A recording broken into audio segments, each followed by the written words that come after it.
Now withholding nearly $40 million in tax revenue from the Palestinian Authority, pledges to expand West Bank settlements, and the Israeli security minister making a controversial visit to the Al-Aqsa Mosque compound.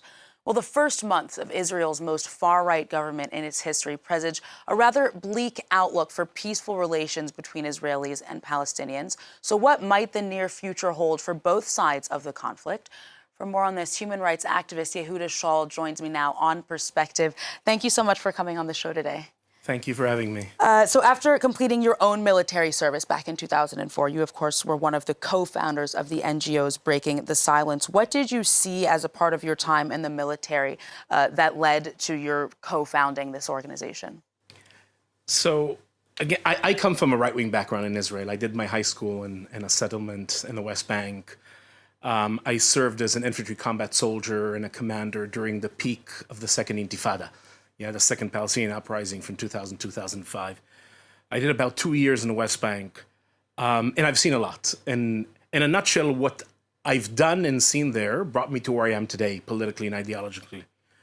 But I think the most important thing were not the most extreme stories that I have to tell, the most violent parts of my service, but rather the more day-to-day routine where we were engaged.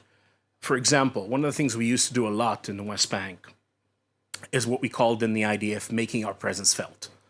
The concept in the IDF goes this way. If Palestinians will get the feeling that the IDF is all the time everywhere, they'll be afraid to attack.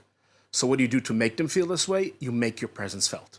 So in a place like Hebron, which is the largest Palestinian urban center outside of East Jerusalem in the West Bank, where I was stationed for over a year, you have 2 military patrols, that's their mission statement. 24/7, you make your presence felt. You start your night shift patrol 10 o'clock at night till 6 o'clock in the morning, 8-hour shift. You walk in the streets of the Kasbah, the old city. You bump into a house. It's not a house we have intelligence about.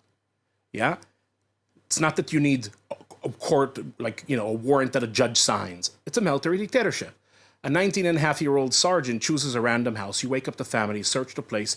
You can yourself imagine how does it feel when a military unit enters your house 2 o'clock in the morning, tearing apart the place, finishing, go out to the street, knock on some doors, make some noise, run to the other corner of the street, and then another random house.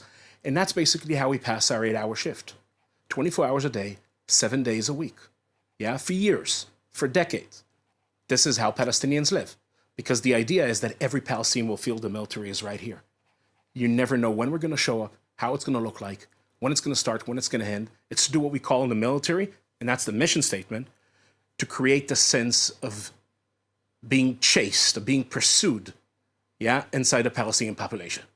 Because that's the only way to rule people without rights against their will forever, is to make them fear you. And once they get used to a level of fear, you have to increase it and increase it. And that's the essence of what military occupation is. It's been a while since your military service, since the founding of Breaking the Silence. I'd like to know if since then you were or are still a target in Israel because of what you describe as your ideological transformation and your activism. So Breaking the Silence is a group of over 1,300 former soldiers who speak out about our experience. I've been involved formally for many, many years there until recently. And Breaking the Silence is definitely was a target in the past few years for the government. We even have, the Israeli parliament has even passed what was dubbed as the Breaking the Silence law several years ago, where allowing the Minister of Education to create a blacklist of individuals and organizations will be banned from participating in educational activities on school premises. So what we see in the past, especially in the past few years, and I expect this new government to come actually to accelerate it, is that the repression and basically the infringement of rights is not staying anymore only in the occupied territories, but coming into Israel, basically to silence any criticism of the occupation. What are some of your biggest concerns about this new government as it pertains to the Arab-Israeli conflict? So first and foremost, this government, we need to say it's a government of annexation, more than anything, before we get to the details. Yeah, the first article in the guiding principles of this Israeli coalition says this, and I'm quoting, "The Jewish people have an exclusive and indisputable right to all parts of the land of Israel." Exclusive, all parts of the land of Israel. This is river to the sea. So we have an Israeli government that says up front, on the forehead of the government, we are pursuing annexation. And now the question is how they're going to do it. What are the steps?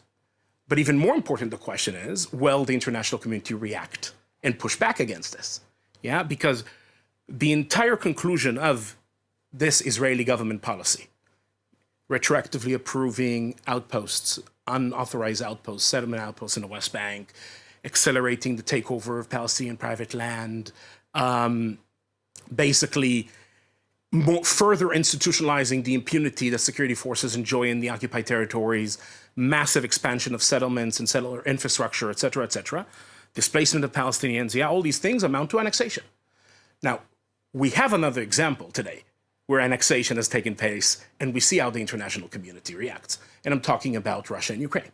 Now, I'm not trying to argue that Russia and Ukraine is Israel-Palestine. I think different conflicts are very, very different political and historical contexts, etc. But there is one principle that is exactly the same to these two conflicts, and that is the cornerstone of international law that annexation is illegal, that acquisition of territory by force is unacceptable. And we see how the world, Europe and France, reacts on one case, Russia-Ukraine. We see how it doesn't react on Israel-Palestine. And I think that silence speaks volume of the double standards we are experiencing. And if Europe wants any credibility, for standing international law, human rights, etc., it needs to react to what we see in Israel-Palestine.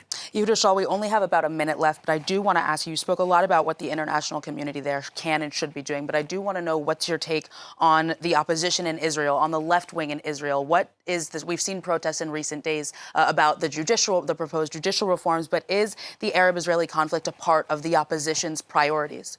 So this government is not only about annexing West Bank territory, it's also about destroying any remains of checks and balances inside Israel and any elements of independence that are left in our judiciary. And I think that's the main reason why dozens of thousands of Israelis are marching in the streets, and rightly so.